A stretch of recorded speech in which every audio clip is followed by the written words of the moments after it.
Hello students, so today I am discussing solvent effect on electronic transition in the case of UV visible spectroscopy. Okay, so the polarity of solvent has a significant influence on the position as well as intensity of the absorption. If the compound is non-polar compound, ठीक है, if we take the UV visible spectra of non-polar compound, then the UV visible spectra is same in non-polar as well as in the polar solvent.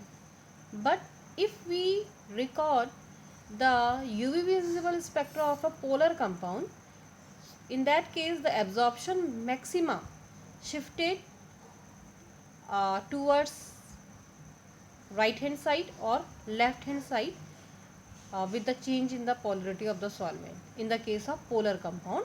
लेकिन non polar के compound के case में कोई change नहीं आता यदि हम solvent polar लें या नॉन पोलर लें. So there is no change in UV visible spectra of compound. But in the case of polar compound जो मैक्सिमा होता है, मैक्सिमा ठीक, जिसमें एब्जॉर्प्शन मैक्सिमम होती है, वो क्या हो जाता है, उसमें कुछ ना कुछ चेंज ऑब्जर्व किए गए हैं. ठीक है. अब in the case of non-polar substance, if the absorption spectra is non-polar, the effect of solvent is mainly determined by reflective index of solvent. But for polar and ionic absorbing substance, ठीक है, in polar medium क्या आपका जो dipole moment of the solvent है वो mainly responsible होता है. ठीक है. तो नॉन पोलर सब्सटेंस के केस में रिफ्लेक्टिव इंडेक्स रिस्पॉन्सिबल होता है और पोलर एंड आयनिक कंपाउंड के केस में क्या होता है, आपका dipole moment of the solvent responsible होता है. But in the case of complex ये रूल फॉलो नहीं होता. ठीक है. क्यों? क्योंकि जिस समय कॉम्प्लेक्स बनता है तो न्यू पीक जनरेट हो जाती है. ठीक है. जो पीक है वो ना तो क्या होती, शिफ्टिंग नहीं होती है, एक नई peak which is responsible for that complex वो क्या हो जाती, जनरेट हो जाती. तो जो ये रूल हम पढ़ रहे हैं ऊपर, वो किसके लिए एप्लीकेबल नहीं होता है, not valid for complex compounds. ठीक है.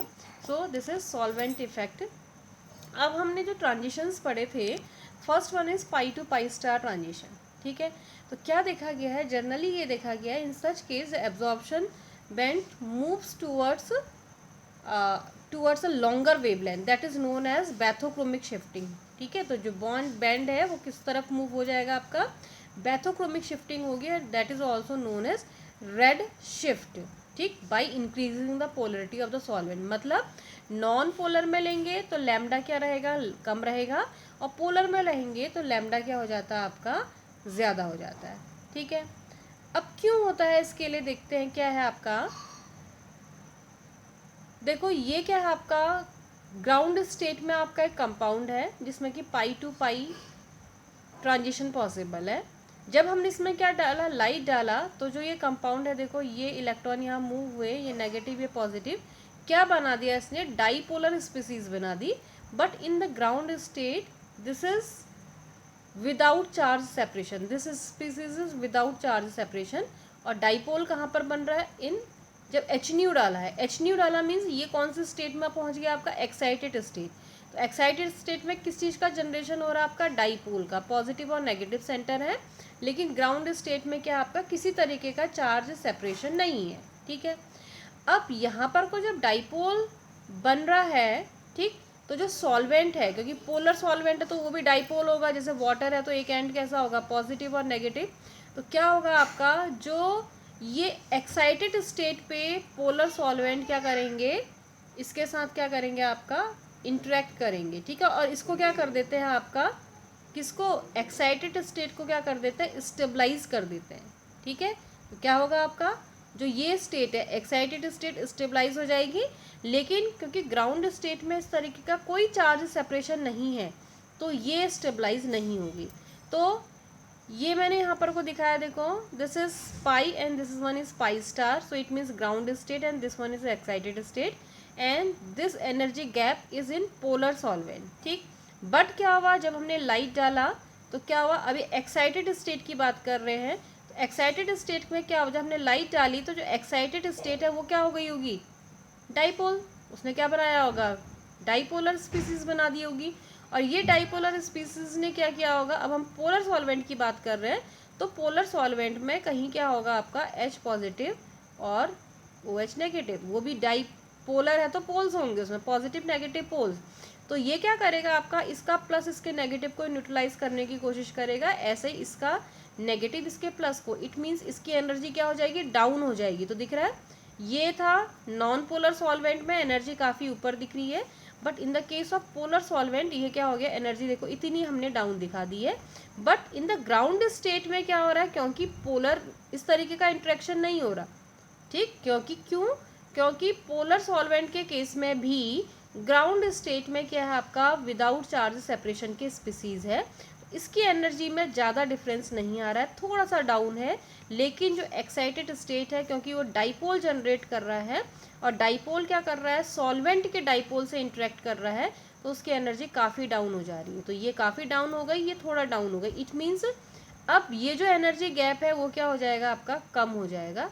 तो AB की जो वैल्यू होगी वो ज़्यादा होगी और CD की जो वैल्यू होगी वो कम होगी। तो नॉन पोलर में एनर्जी गैप हाई होता है और पोलर सॉल्वेंट में एनर्जी गैप कम होता है। और एनर्जी गैप कम होने का मतलब low energy means lambda value high, तो क्या हो गया, E less high lambda value high. तो पहले क्या था, नॉन पोलर में जो होगा, पोलर में उसके कंपैरिजन में लैम्डा हाई हो जाएगा।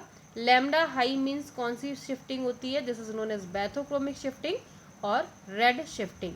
तो जो pi to pi star transitions होते हैं उसमें क्या होता है, जब पोलर सॉल्वेंट में हम लेते हैं तो पोलर सॉल्वेंट में एक्साइटेड स्टेट में डाइपोल जनरेट हो रहा है और जो डाइपोल है वो सॉल्वेंट, क्योंकि पोलर सॉल्वेंट है तो उसमें भी पोल्स होंगे, पॉजिटिव नेगेटिव पोल होंगे, उनसे इंटरेक्ट करेगा और उनसे इंटरेक्ट करेगा तो उसको क्या कर देता है, स्टेबलाइज कर देता है। स्टेबलाइज करने का मतलब उसकी एनर्जी डाउन हो जाती है।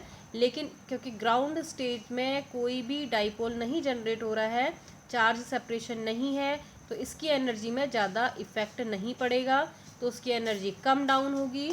लेकिन दूसरे की एनर्जी बहुत ज़्यादा डाउन हो जाती है, जिसकी वजह से ओवरऑल इनका जो एनर्जी गैप है वो कम होगा और जो इनका जो एनर्जी गैप है वो ज़्यादा हो जाएगा। तो एनर्जी गैप कम होने की वजह से क्या होगा, लेस एनर्जी, मतलब लैम्डा की वैल्यू हाई हो जाएगी। ठीक है, नेक्स्ट केस इसका हम ले रहे हैं जब ट्रांजिशन कौन सा होता है फिर आपका, पाई N2 पाई स्टार ट्रांजिशन। ठीक, हम पहले ही कर चुके हैं कि जो N2 पाई स्टार ट्रांजिशन होता है वो लेस इंटेंस होता है या फॉरबिडन होता है। ठीक है, देखो किस में है, for example in the case of carbonyl, ये है आपका कार्बोनिल। तो इसमें क्या है, देखो ग्राउंड स्टेट में जो ऑक्सीजन है उसके पास क्या है, 2 लोन पेयर ऑफ इलेक्ट्रॉन है। ठीक है, जो ये ऑक्सीजन के लोन पेयर ऑफ इलेक्ट्रॉन है वो क्या करते हैं, आपका जो सॉल्वेंट है, माना वाटर हम या इथेनॉल सॉल्वेंट ले रहे हैं तो उसके साथ क्या करते हैं, हाइड्रोजन बॉन्डिंग बना देंगे। ठीक है, हाइड्रोजन बॉन्डिंग करेंगे तो क्या हो जाएगा आपका, हाइड्रोजन बॉन्डिंग में यदि loan pair of electron involve हो गए तो क्या होगा, ग्राउंड स्टेट से एक्साइट, देखो फिलहाल पहला वाला हम देख रहे हैं नॉन पोलर सॉल्वेंट में, तो क्या था आपका, ये A था और ये B था, मतलब ये N है और ये क्या है आपका पाई स्टार, ये N2 pi star transition show किया गया है।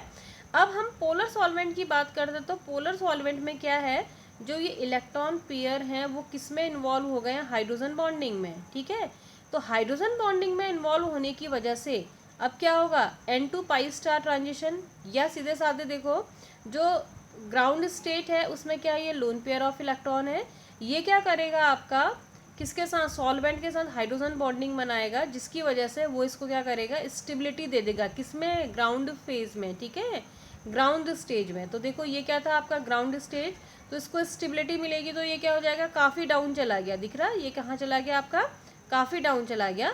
लेकिन एक्साइटेड स्टेट में ऐसा नहीं हो रहा है। ठीक है, तो उसकी एनर्जी क्या हो रही है आपकी, कम डाउन हो रही है, यहाँ पर ज़्यादा डाउन हो जा रही है। तो इट मीन्स कौन सा गैप ज़्यादा लग रहा है आपको, जो CD है वो ज़्यादा है किसके कंपैरिजन में, AB, means energy gap in polar solvent, ये किसकी बात है आपका, पोलर सॉल्वेंट में क्या है, ज़्यादा है और नॉन पोलर में क्या है, कम है। तो इस केस में क्या होता है आपका, नॉन पोलर में कम है, इसमें एनर्जी ज़्यादा है, इट मीन्स लैम्डा की वैल्यू क्या हो जाएगी, डिक्रीज़ हो जाएगी। और लैम्डा की वैल्यू डिक्रीज़ होने का मतलब कौन सी शिफ्टिंग हो जाती है, फिर आपकी हिप्सोक्रोमिक शिफ्टिंग हो जाएगी। समझ में आया। तो ये था आपका दो transition, pi to pi star and N2 pi star. Next next है आपका N2 sigma star transition and these transitions are very sensitive to hydrogen bonding. ठीक है, अब एल्कोहल है इसके एग्जाम्पल जिसमें N2 सिग्मा स्टार ट्रांजिशन होगा, या एमीन होंगे। ठीक, अब इसमें क्या होता है, देखो जो हेट्रो एटम में क्या है, इलेक्ट्रॉन्स हैं वो किस में इन्वॉल्व हो जा रहे हैं, हाइड्रोजन बॉन्डिंग में। अब ये जब इलेक्ट्रॉन हाइड्रोजन बॉन्डिंग कर रहे हैं तो इट मीन्स क्या होगा, इनके प्रमोशन के लिए कितनी एनर्जी, एक ये मानो कि नॉन पोलर है तो उसमें हाइड्रोजन बॉन्डिंग नहीं है तो उसमें क्या है, इलेक्ट्रॉन्स फ्री हैं। ठीक, लेकिन दूसरे में क्या है आपका, जब हम पोलर सॉल्वेंट की बात कर रहे हैं, ये नॉन पोलर की बात कर रहे हैं, तो नॉन पोलर के केस में क्या है, माना OH की बात कर लेती तो OH में इलेक्ट्रॉन्स जो हैं वो फ्री हैं। लेकिन यदि उसी OH को मैं पोलर सॉल्वेंट में लूँगी तो ये कहाँ बध गए हैं, हाइड्रोजन बॉन्डिंग से बध गए हैं। ठीक है, तो हाइड्रोजन बॉन्डिंग से बध गए तो इसके लिए एनर्जी की क्या होगी, ज़्यादा रिक्वायरमेंट होगी। पहले हाइड्रोजन बॉन्डिंग टूटेगा तब इलेक्ट्रॉनिक ट्रांजिशन हो सकता है N2 सिग्मा स्टार में। समझ में आ रहा, तो क्या होगा, ज़्यादा एनर्जी की ज़रूरत होगी। और हाई एनर्जी का मतलब क्या हो गया फिर आपका, लो लैम्डा वैल्यू, हाई एनर्जी। ठीक है, तो जब क्या होगा, पोलर सॉल्वेंट होगा तो एनर्जी की हाई एनर्जी की ज़रूरत होगी और लैम्डा वैल्यू क्या होगी, 2 होगी, हाई होगी, लो होगी। ठीक है, अब इसमें क्या है, 2 केस है। पहला केस है यदि ग्राउंड स्टेट ज़्यादा पोलर है, तो पोलर है तो यहाँ पर को क्या होगा, ये पोलर सॉल्वेंट के साथ क्या करेगा, स्टेबलाइज हो जाएगी, तो ये डाउन हो जाएगी ज़्यादा। ठीक, और ये कम डाउन होगी तो एनर्जी क्या हो जाएगी, high energy means low lambda. Second case है कि जब एक्साइटेड स्टेट मोर पोलर होती है, 2 हम इसमें अलग अलग बात करते हैं N2 सिग्मा स्टार में। एक केस वो मानते हैं कि जो ग्राउंड स्टेट है वो पोलर होती है तब क्या होता है, और सेकंड केस ये मानते हैं यदि एक्साइटेड स्टेट मोर पोलर होती तब क्या होता है। और ये समझने वाली बात है, जो ज़्यादा पोलर होगा वो ज़्यादा स्टेबलाइज हो जाएगा, मतलब उसकी एनर्जी ज़्यादा डिक्रीज होगी। तो यदि ग्राउंड स्टेट ज़्यादा पोलर है तो ये ज़्यादा डाउन होगा, ये कम डाउन होगा। और यदि यहाँ पर एक्साइटेड स्टेट ज़्यादा पोलर है तो ये ज़्यादा डाउन होगा, ये कम डाउन होगा। ठीक है, तो एनर्जी गैप आपको खुद ही पता चल जाएगा क्या हो रहा है, आपका यहाँ बढ़ रहा है और यहाँ पर को क्या हो रहा है, कम। तो यहाँ एनर्जी कम तो लैम्डा हाई, या एनर्जी हाई तो लैम्डा लो। समझ में आया, तो 2 केस हम पढ़ते हैं N2 सिग्मा स्टार के केस में, जब ग्राउंड स्टेट मोर पोलर है तब क्या होता है, और जब एक्साइटेड स्टेट मोर पोलर है तब क्या होता है। ओवरऑल जो ये सॉल्वेंट इफेक्ट का हम बात करते हैं उसमें हम ये कह सकते हैं कि जो N2 पाई स्टार ट्रांजिशन होता है, ठीक है, उसमें कौन सी शिफ्टिंग होती है, फिर आपकी ब्लू शिफ्टिंग होती है, हिप्सोक्रोमिक शिफ्टिंग होती है। N2 सिग्मा स्टार में जो यदि हम यहाँ से बात करें तो इसमें ज़्यादा एनर्जी की ज़रूरत है तो कम वैल्यू हो जाएगी लैम्डा, तो इट मीन्स इस समय भी क्या होती है, ब्लू शिफ्टिंग होती है, हिप्सोक्रोमिक शिफ्टिंग होती है। लेकिन हम यदि पाई टू पाई स्टार ट्रांजिशन की बात करते हैं तो उस समय क्या है, आपका जो एक्साइटेड स्टेट है वो ज़्यादा पोलर होती है। ठीक, और एक्साइटेड स्टेट यदि ज़्यादा पोलर होगी तो क्या होगी, फिर आपकी वो जो एनर्जी का गैप है वो क्या हो जाएगा आपका, कम हो जाएगा। और एनर्जी का गैप कम होने का मतलब हो गया लैम्डा की वैल्यू हाई हो जाना। मींस कौन सी शिफ्टिंग होती है, फिर आपकी बैथोक्रोमिक शिफ्टिंग होती है। तो ये है आपका solvent effect on electronic transition. तो किसमें, नॉन पोलर कंपाउंड में कोई इफेक्ट नहीं पड़ता, पोलर कंपाउंड्स में पड़ता है। जिस समय नॉन पोलर कंपाउंड है तो उस समय क्या होता है आपका, हम पोलर में रहे चाहे नॉन पोलर में रहे बात सेम रहती है। लेकिन यदि कैसा हो, आपका पोलर कंपाउंड होता है, ठीक, तो क्या होता है आपका जो यूवी विजिबल का जो मैक्सिमा होता है वो शिफ्ट होता है, आइदर बैथोक्रोमिक शिफ्टिंग होगी या हिप्सोक्रोमिक शिफ्टिंग होगी। नॉन पोलर सब्सटेंस के केस में सिर्फ रिफ्लेक्टिव इंडेक्स ऑफ सॉल्वेंट क्या करता है, रिस्पॉन्सिबल होता है। लेकिन किसमें, पोलर या आयनिक सब्सटेंस होते हैं तो डाइपोल मोमेंट ऑफ सॉल्वेंट वो रिस्पॉन्सिबल होता है। हमने 3 ट्रांजिशंस पढ़े, पाई टू पाई स्टार में क्या इफेक्ट पड़ता है, पाई टू पाई स्टार के लिए क्या करो, कार्बोनिल का अल्फा बीटा अनसैचुरेटेड कंपाउंड बना, उससे इजीली समझ में आ जाएगा। Second N2 pi star transition है, उसके लिए कार्बोनिल कंपाउंड ले लो। And third one is N2 sigma star transition. इसके 2 केस हैं, जब ग्राउंड स्टेट मोर पोलर होगी तब क्या होगा, और एक्साइटेड स्टेट मोर पोलर होगी तब क्या होगा। ठीक है, next, so now next point is chromophore and auxochrome. ठीक, अब हमने इतनी बात की कि जब हम कंपाउंड में क्या डालते हैं, यूवी विजिबल या लाइट डालते हैं तो इलेक्ट्रॉनिक ट्रांजिशन होता है, इलेक्ट्रॉन्स कहाँ से कहाँ जाते हैं, ग्राउंड स्टेट से एक्साइटेड स्टेट पे जाते हैं। तो क्या चीज़ होती है क्रोमोफोर और क्या होती है ऑक्सोक्रोम, वो हम समझेंगे। तो क्या होता है आपका, देखो कोई भी मॉलिक्यूल है, ठीक, उसमें कुछ ना कुछ ऐसा ग्रुप होगा या ऐसा कुछ बॉन्ड्स होंगे जिसमें कि क्या होगा, लाइट डालने पर इलेक्ट्रॉनिक ट्रांजिशन होगा। मतलब इलेक्ट्रॉन क्या होंगे आपके, वो लाइट को एब्जॉर्ब करेंगे और इलेक्ट्रॉन्स ग्राउंड स्टेट से कहाँ की ओर जाएंगे, आपके एक्साइटेड स्टेट पे, ठीक। तो जो वो ग्रुप होता है जो जिसके लिए रिस्पॉन्सिबल होता है इलेक्ट्रॉनिक ट्रांजिशन के लिए, जो ग्रुप रिस्पॉन्सिबल होता है वो क्या कहलाता है, क्रोमोफोर, ठीक। तो कैसे होता है, जो क्रोमोफोर्स होते हैं वो कोवेलेंटली अनसेचुरेटेड ग्रुप्स होते हैं। कैसे ग्रुप्स होते हैं, अभी हम एग्जाम्पल पढ़ेंगे। अनसेचुरेटेड ग्रुप होते हैं जो किसके लिए रिस्पॉन्सिबल होते हैं, आपका इलेक्ट्रॉनिक एब्जॉर्प्शन, ठीक है। और इन्हीं को क्या कहा जाता है, आपका क्रोमोफोर्स कहा जाता है, ठीक है। अब जो क्रोमोफोर है, नाम से क्या है, क्रोम प्लस फोर, मतलब ये ऐसे ग्रुप होते हैं जिनकी वजह से कंपाउंड में क्या होता है, कलर आता है। So chromophore is responsible for imparting colour to compounds, ठीक। ये क्या करते हैं, आपका कंपाउंड्स को क्या देते हैं, आपका कलर देते हैं। फ्यू एग्जाम्पल्स आर NO2, जैसे NO2 यदि किसी में प्रेजेंट रहता है क्रोमोफोर, तो कलर जो होता है वो येलो कलर का होता है। जैसे एजो कंपाउंड है, N डबल बॉन्ड N, तो कंपाउंड कैसा होता है, कलर्ड होते हैं। लेकिन कुछ क्रोमोफोर ऐसे होते हैं जो क्या करते हैं, कलर नहीं देते हैं, ठीक है।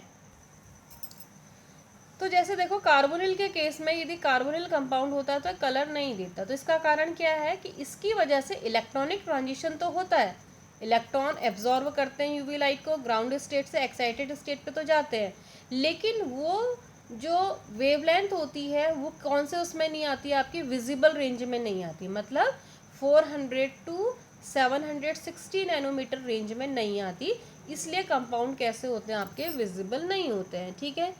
फॉर एग्जाम्पल कुछ हमने यहाँ पर एग्जाम्पल लिखे हैं। फॉर एग्जाम्पल ये क्या है, आपके एमीन है, इसमें जो ट्रांजिशन होता है वो कौन सा होता है, आपका N2 सिग्मा स्टार ट्रांजिशन। और जो इसका जो पीक आती है लगभग 195 नैनोमीटर पर आती है। तो ये कंपाउंड भी विजिबल नहीं होंगे, क्योंकि विजिबल रेंज के लिए होने के लिए क्या होना चाहिए, कंपाउंड में 400 टू क्या 760 नैनोमीटर की पीक आती, तब कंप्लीट वॉयलेट इंडिगो शुरू होता है, ठीक है। सेकेंड कार्बोनिल कंपाउंड है, इसमें दो तरीके का ट्रांजिशन है, N2 sigma star and N2 pi star, और इनकी पीक अराउंड आती है 190 टू 300, ठीक है। तो इसकी पीक कितने पर आ रही है, कार्बोनिल की 300 नैनोमीटर पर आ रही है, जो कि विजिबल रेंज में नहीं है, इसलिए जो कार्बोनिल कंपाउंड्स होंगे वो विजिबल नहीं होंगे, ठीक है। Other example of chromophore is carbon carbon double bond, इसमें कौन सा ट्रांजिशन होगा, पाई टू पाई स्टार ट्रांजिशन, और जो पीक आती है 190 नैनोमीटर पर आती है, और ये भी क्या होता है, आपका नहीं होता। और अगला क्या है, either N2 sigma star and this one, ठीक है। Now types of chromophore, first one is independent chromophore and second one is dependent chromophore, ठीक है। इंडिपेंडेंट क्रोमोफोर क्या होता है आपका, when single chromophore is sufficient to impart colour to the compound. एक ही ग्रुप काफ़ी है जिससे कि कलर कंपाउंड को क्या मिल सकता है, कलर मिल सकता है, तो वो कहलाता है आपका इंडिपेंडेंट क्रोमोफोर। जैसे फॉर एग्जांपल यदि कंपाउंड में एजो ग्रुप है तो दूसरे ग्रुप होने की ज़रूरत नहीं है, एजो ग्रुप क्या कर देगा, कंपाउंड को कलर्ड कर देगा, तो this group is independent chromophore. Nitro group is independent chromophore, ठीक है। और डिपेंडेंट क्रोमोफोर क्या होता है कि एक ग्रुप की वजह से इम्पार्ट कलर नहीं हो पा रहा है, लेकिन उसके लिए क्या होगा, more than one chromophore is required to produce colour in the compound, ठीक है। एक से ज़्यादा ग्रुप्स चाहिए होंगे जो क्या करेगा, कंपाउंड को कलर्ड करेगा। फॉर एग्जाम्पल डबल बॉन्ड है, कार्बन कार्बन, सिंगल यदि एक ही आइसोलेटेड है, डबल है तो कलर नहीं आएगा, सिंगल एक ट्रिपल बॉन्ड है तब नहीं आएगा, बेंजीन एक सिंगल है तो नहीं आएगा, एक एसीटोन कार्बोनिल ग्रुप है तब नहीं आएगा, लेकिन दो या ज़्यादा है तब वो क्या आएगा, कलर आएगा। तो ये किसका एग्जाम्पल है, आपका डिपेंडेंट क्रोमोफोर, ठीक है। फॉर एग्जाम्पल देखो ये है कार्बोनिल कंपाउंड एसीटोन CH3COCH3, तो इसमें जो क्रोमोफोर है ओनली वन CO है, carbonyl group, and this is colourless compound, ठीक। लेकिन डाई एसिटल में होने को तो क्रोमोफोर क्या है, CO है, लेकिन कितने हैं, 2 CO होने पर ये कलर्ड हो जा रहा है, कैसे कलर का, येलो कलर का, ठीक है। तो ये कैसा हो गया फिर आपका डिपेंडेंट। तो कार्बोनिल ग्रुप क्या है, एक से कलर नहीं आ रहा लेकिन दो होने पर कलर आ रहा है, तो कार्बोनिल ग्रुप कैसा हो गया फिर आपका डिपेंडेंट क्रोमोफोर हो गया, ठीक है। ऐसे ही ट्राई कीटो पेंटेन है, इसमें 3 कीटोन ग्रुप हैं तो ऑरेंज कलर आ रहा है, ठीक। फॉर एग्जांपल डाई फेनिल पॉलीइन दिख रहा है, डाई C6H5 फेनिल और ये पॉलीइन। तो यदि N इज इक्वल टू 0 होता है, एक ही डबल बॉन्ड होता है तो कलरलेस होता है, 2 डबल बॉन्ड होते हैं, 0 होने पर मतलब एक नहीं होने पर भी कलरलेस होता है, एक डबल बॉन्ड होने पर भी कलरलेस होता है, 2 होने पर भी कलरलेस होता है, लेकिन 3 होने पर कैसा कलर है, येलो कलर, 5 होने पर कैसा कलर है, ऑरेंज कलर, 11 होने पर क्या है, डीप वायलेट। मतलब एक होने पर कलर नहीं हो रहा है, लेकिन 2 या ज़्यादा होने पर कलर उसमें आ जा रहा है कंपाउंड में, तो ये क्या कहलाते हैं, आपके डिपेंडेंट क्रोमोफोर्स कहलाते हैं, ठीक है। अब next, chromophore on the basis of transitions. तो कौन कौन से क्रोमोफोर होते हैं, ऐसे क्रोमोफोर जिसमें पाई टू पाई स्टार ट्रांजिशन होता है, वो कौन से कंपाउंड होंगे, जिनमें सिर्फ डबल बॉन्ड होगा या ट्रिपल बॉन्ड होगा, इट मीन्स इथाइलिन, एसिटिलीन या नॉर्मल बेंजीन, ठीक है। दूसरे कौन से हैं जिनमें कि क्या होता है, आपका पाई इलेक्ट्रॉन्स भी होते हैं और नॉन बॉन्डिंग इलेक्ट्रॉन्स भी होते हैं। मतलब कौन सा ट्रांजिशंस हो सकता है, N to pi star, N to sigma star, pi to pi star transition. For example NO2 है, इसमें क्या है, नाइट्रोजन के पास लोन पेयर ऑफ इलेक्ट्रॉन भी है, और क्या है आपका, नाइट्रोजन और ऑक्सीजन के बीच में डबल बॉन्ड भी है, तो मतलब पाई बॉन्ड भी है और आपका क्या भी है, नॉन बॉन्डिंग इलेक्ट्रॉन्स भी है। तो कौन सा ट्रांजिशन होगा, N टू पाई स्टार भी होगा, N टू पाई स्टार भी होगा। फॉर एग्जांपल एजो कंपाउंड है, तो ये किस तरीके के एग्जांपल हैं, जिनमें कि क्या है आपका N नॉन बॉन्डिंग इलेक्ट्रॉन्स भी हैं और पाई इलेक्ट्रॉन भी हैं। तो ये कौन सा ट्रांजिशन करते हैं, आपका N to pi star, N to sigma star and pi to pi star. तो ये क्रोमोफोर का एक क्लासिफिकेशन है, वो किसके बेस पर है, फिर आपका ट्रांजिशन के बेस पर है, ठीक है। चलो नेक्स्ट कल बताऊँगी।